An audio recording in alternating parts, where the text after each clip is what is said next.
Ito, magsishare naman tayo ng panibagong video. Ito guys, mga lumang barya galing sa ibang bansa. Ito guys, papakita ko sa inyo kung anong coins ang hinahanap ko. Ito guys, mga ganitong klaseng coins.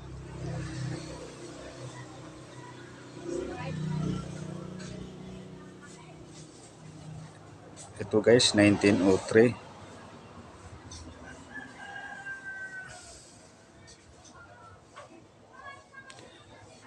Kumpo Diratio.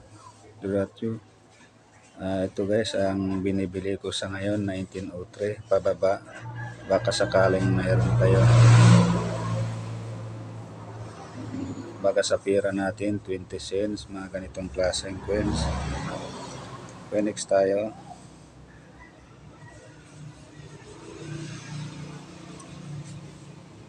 Ito naman guys, 1955,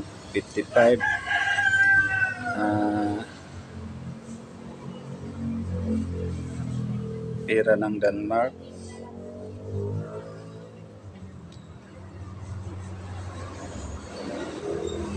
$19.55. Okay, next tayo.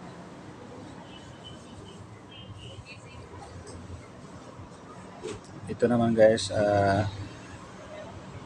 1911, Compo de Ratio.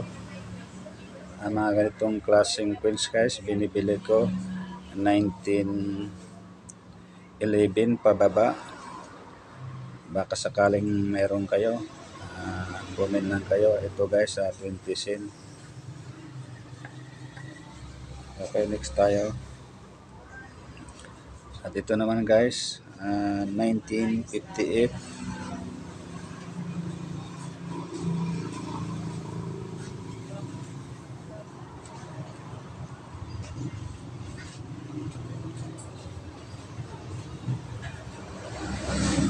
okay, next tayo. Ito naman guys, napakaliit, 1934, baga sa pira natin 5 centavos. Okay, next tayo.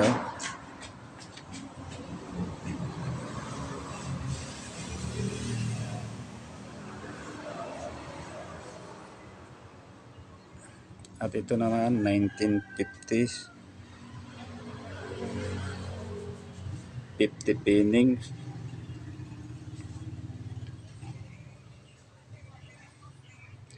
Maganda siya guys kasi may taong nakatayo, may hawak-hawak na pangregalo.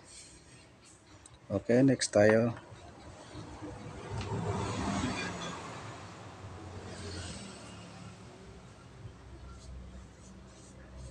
Mga ganitong klaseng coins guys, basta mga depende sa taon. 1903 pababa, yun po ay aking binibili, lalong-lalo na sa mga silver coins, yun po ay hindi ko tinatanggihan. Okay, next tayo. Ito guys, bago lang siya, 1999, pero collectible na rin.